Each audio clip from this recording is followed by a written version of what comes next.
रोजाना यूपी चुनाव का अपडेट जानने के लिए क्लीन न्यूज यूपी को सब्सक्राइब करना बिल्कुल ना भूलें। तो चलिए जानते हैं आज की 10 बड़ी खबरों को।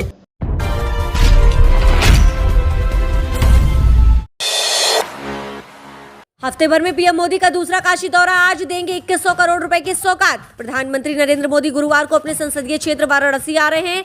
इस बार उनका प्रवास करीब 2 घंटे का होगा। प्रधानमंत्री वाराणसी जौनपुर मार्ग पर स्थित करखियाओं में अमूल डेयरी प्लांट सहित 2095.67 करोड़ रुपए की 27 परियोजनाओं की सौगात देंगे। इसके साथ ही राष्ट्रीय व प्रदेश स्तर के 3 विकास कार्यक्रमों का शुभारंभ भी करेंगे। उनमें एक प्रधानमंत्री स्वामित्व योजना के तहत प्रदेश के 20 लाख से अधिक लोगों को ग्रामीण आवासीय अधिकार रिकॉर्ड घरौनी का वर्चुअल वितरण भी शामिल है। ग्रामीण इस प्रमाण पत्र का इस्तेमाल लोन लेने सहित अन्य कार्यों में भी कर सकते हैं। पीएम के हाथों बनास डेयरी से जुड़े 1.7 लाख से अधिक दूध उत्पादकों के बैंक खातों में 35 करोड़ रुपए बोनस के डिजिटल स्थानांतरण का शुभारंभ होगा। इसके अलावा ओल्ड काशी के 6 वार्डों के पुनर्विकास, बेनियाबाग में पार्किंग और पार्क, नदेसर व सोनभद्र तालाबों का सुंदरीकरण, रमना में 50 MLD सीवेज ट्रीटमेंट प्लांट और स्मार्ट सिटी मिशन के तहत 720 स्थानों पर करीब 1400 उन्नत निगरानी कैमरा लगाने के कार्य का भी शुभारंभ होगा।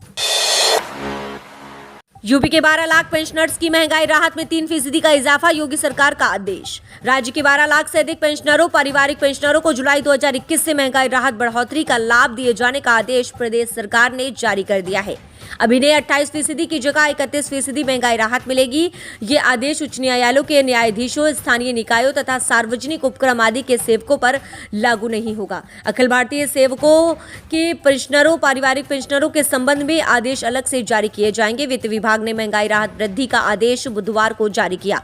महालेखाकार के प्राधिकार पत्र की आवश्यकता नहीं है। इस शासनादेश के आधार पर अनुमन्य महंगाई राहत का भुगतान कर दिया जाएगा। इन पेंशनरों को जनवरी में मिलने वाली पेंशन के साथ महंगाई राहत वृद्धि का 5 माह जुलाई से नवंबर तक का एरियर भी मिलेगा।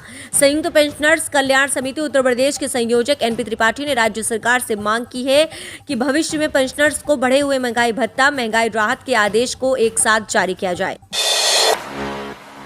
यूपी के चुनाव में अब उतरेगा हाथी, आज मायावती की बड़ी बैठक, बनाएंगे रणनीति।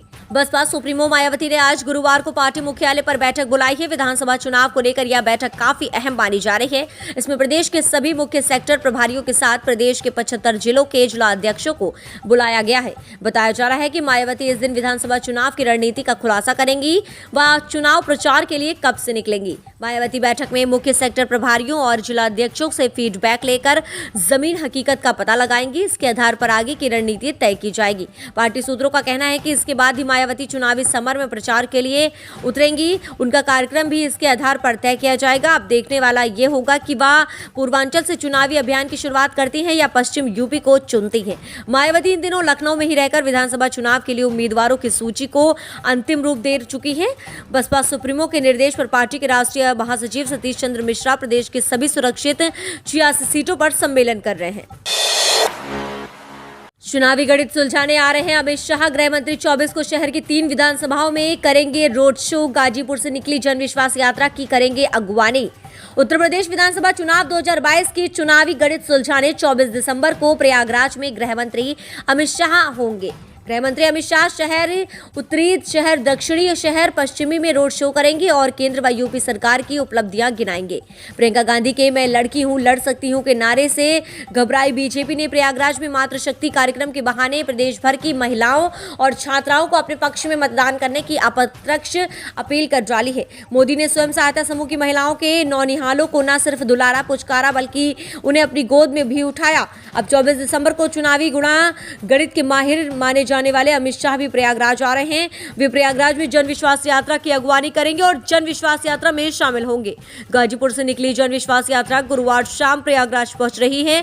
पहले यमुना पार की सभी 4 विधानसभाओं में जाएगी। प्रदेश प्रवक्ता मनीष शुक्ला ने बुधवार को पार्टी कार्यालय में आयोजित वार्ता में बताया है कि अमित शाह प्रयागराज शहर में जनसभा को भी संबोधित करें। शाह प्रयागराज शहर में जनसभा को भी संबोधित करेंगे। दिल्ली से आई योगी सरकार के लिए अच्छी खबर, यूपी चुनाव में मोर्चा संभालेगी मुस्लिम महिलाएं। उत्तर प्रदेश की विधानसभा चुनाव 2022 में मुस्लिम राष्ट्रीय मंच से जुड़ी महिलाएं मुख्यमंत्री योगी आदित्यनाथ के पक्ष में सीधे मोर्चा संभालेंगी। मुस्लिम समाज के लोगों को मुख्य धारा में लाने के लिए केंद्र में नरेंद्र मोदी व राज्य में योगी आदित्यनाथ सरकार द्वारा बिना पक्षपात के सभी विकास वाली योजनाओं का जिक्र करते हुए उनसे भाजपा के पक्ष में मतदान की अपील की जाएगी। उत्तर प्रदेश के मतदाताओं में अल्पसंख्यक समाज की हिस्सेदारी तकरीबन 20% है। पदाधिकारियों के मुताबिक प्रधानमंत्री नरेंद्र मोदी के प्रति मुस्लिम महिलाओं का स्नेह जग जाहिर है। पिछले विधानसभा चुनाव 2017 में महिलाओं ने पुरुषों के मुकाबले 4% अधिक मतदान किया था, उसमें भी महिलाएं आगे थीं। आपको बता दें कि मुख्यमंत्री ने कोरोना की तीसरी लहर की आशंका को देखते हुए सभी प्रकार के श्रमिकों को अगले 4 माह तक 500 रुपए देने की घोषणा की है। सोनभद्र में 300 करोड़ रुपए की लागत से मेडिकल कॉलेज व 500 बेड के अत्याधुनिक अस्पताल का निर्माण यहां शुरू हो गया है। यूपी के संविदा आउटसोर्सिंग कर्मचारी पीएफ स्कीम में होंगे कवर, जानिए पूरा आदेश। अब प्रदेश भर में सरकारी और गैर सरकारी कार्यालयों में संविदा और आउटसोर्सिंग कर्मचारियों को अनिवार्य रूप से पीएफ स्कीम का लाभ दिया जाएगा। इस आशय का आदेश 2 दिन में शासन की ओर से जारी कर दिया जाएगा। इसके साथ ही सूबे के 148 नगर निगमों, नगर पालिका और नगर पंचायतों में भी पीएफ स्कीम को लागू किया जाएगा। जिन स्थानीय निकायों ने पीएफ स्कीम के लागू करने के संबंध में प्रयागराज हाईकोर्ट से स्टे रखा है, वहां के स्टे को वैकेंट कराया जाएगा। ये फैसला बुधवार को यूपी ईपीएफओ बोर्ड की 111वीं बैठक में लिया जाएगा। आपको बता दें कि इस समय यूपी में 24 लाख ईपीएफओ के सदस्य हैं जिनका अंशदान जमा हो रहा है। पीएफ स्कीम का कवरेज 1.5 गुना किया जाने पर सहमति बनी है। इसलिए अब संविदा और आउटसोर्स का कोई भी कर्मचारी नहीं छूटेगा। सबको पीएफ स्कीम का फायदा दिया जाएगा। नियोक्ता इसका पालन नहीं करेंगे तो उन पर कार्यवाही होगी। इसके लिए ही नियोजित कर्मचारियों को केंद्र सरकार 2 साल तक खुद से अंशदान दे रही है। बावजूद इसके कई नियोक्ता नए कर्मचारियों को कवर नहीं करने की शिकायतें मिल रही हैं। इसलिए अब अर्थदंड लगाने के अधिकार तक ईपीएफओ को दिए जाएंगे। बैठक में ईपीएफओ ने साफ किया है कि कोरोना काल में पीएफ सदस्यों ने अपने खातों से एडवांस की भारी रकम निकाली है। अब तक 75% तक क्लेम निस्तारित किए जा चुके हैं। यूपी में जानिए किसकी बड़ी 1600 रुपए सैलरी, किसे होगा फायदा। यूपी में होने वाले विधानसभा चुनाव से पहले और 7 साल बाद प्रदेश के 70,000 चीनी मिल श्रमिकों को तोहफा मिला है। श्रम आयुक्त की अध्यक्षता में हुई त्रिपक्षीय समिति की बैठक में चीनी मिल के श्रमिकों के वेतन में प्रतिमाह 1600 रुपए की बढ़ोतरी का फैसला लिया गया है। 2014 के बाद चीनी मिल श्रमिकों का वेतन पुनरीक्षण हो रहा है। चीनी उद्योग में कार्यरत श्रमिक लंबे समय से वेतन बढ़ाने की मांग कर रहे हैं। इसे लेकर श्रमिक संगठन आंदोलन भी कर चुके हैं। श्रमिक संगठनों की मांग पर प्रदेश सरकार ने सितंबर 2019 में वेतन पुनरीक्षण के लिए श्रम आयुक्त की अध्यक्षता में त्रिपक्षीय समिति का गठन किया गया था। इस समिति का कार्यकाल 31 दिसंबर 2021 तक था। इससे पहले ही वेतन पुनरीक्षण पर फैसला किया गया है। श्रम संगठन वेतन में और वृद्धि की मांग कर रहे थे। श्रम आयुक्त उन्हें समझाने में कामयाब रहे और 1600 रुपए की वृद्धि पर सहमति बन गई है। श्रम आयुक्त डॉक्टर राजशेखर ने बताया है कि आम सहमति से श्रमिकों के वेतन में 1600 रुपए प्रति माह की वृद्धि का निर्णय ले लिया गया है। वेतन पुनरीक्षण का प्रस्ताव जल्द शासन को भेजा जाएगा। अभी चीनी मिलों के एक श्रमिक को लगभग 1900 से 21,000 रुपए प्रति माह वेतन मिल रहा है। रामनिवास सिंह के मुताबिक राज्य में करीब 70,000 स्थायी तथा 1 लाख संविदा अस्थायी चीनी मिल श्रमिक हैं। उन्हें भी वेतन वृद्धि होनी चाहिए। अब ये देखना है कि नियोक्ता ये वेतन वृद्धि देने को राजी होंगे या नहीं।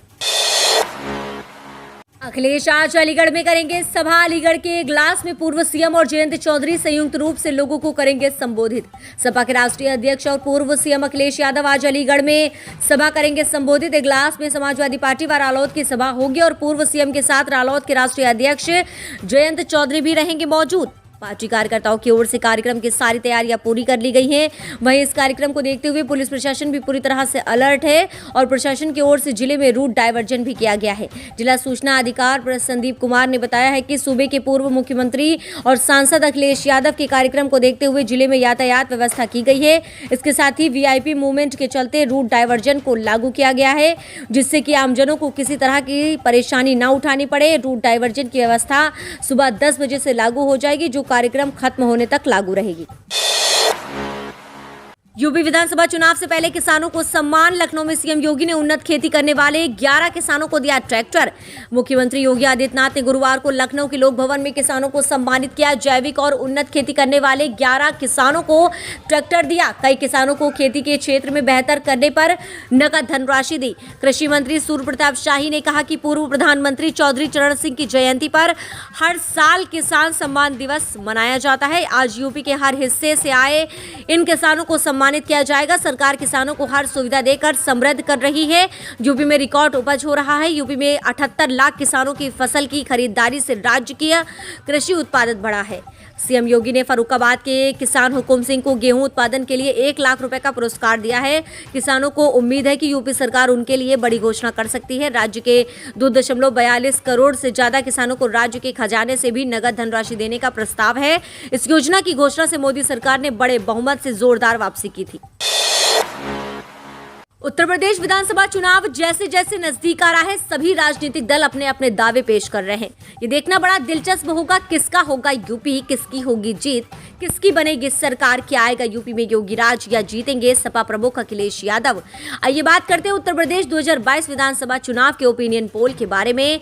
बीजेपी को यहाँ पर मिल रही है सीटों की बात करें तो सबसे पहले आते हैं बीजेपी पर। बीजेपी को यहाँ पर मिल रही है 162 विधानसभा सीटें। वहीं आगे बढ़ते हैं और चलते हैं समाजवादी पार्टी की तरफ। समाजवादी पार्टी को यहाँ पर मिल रही हैं 180 विधानसभा सीटें। वहीं बहुजन समाज पार्टी को यहाँ पर मिल रही हैं 32 विधानसभा सीटें। कांग्रेस की बात करें तो कांग्रेस के हिस्से में आ रही हैं 22 विधानसभा सीटें। अन्य को मिल रही हैं यहाँ पर 7 विधानसभा सीटें। आपको क्या लगता है कि आपकी बार किसकी सरकार बनेगी, यूपी में किसका होगा राज्य? सबसे बड़ा सवाल यही है। इस बारे में आपकी क्या राय है कि कौन सी सरकार आपकी बन सकती है? हमें कमेंट के माध्यम से जरूर बताएं।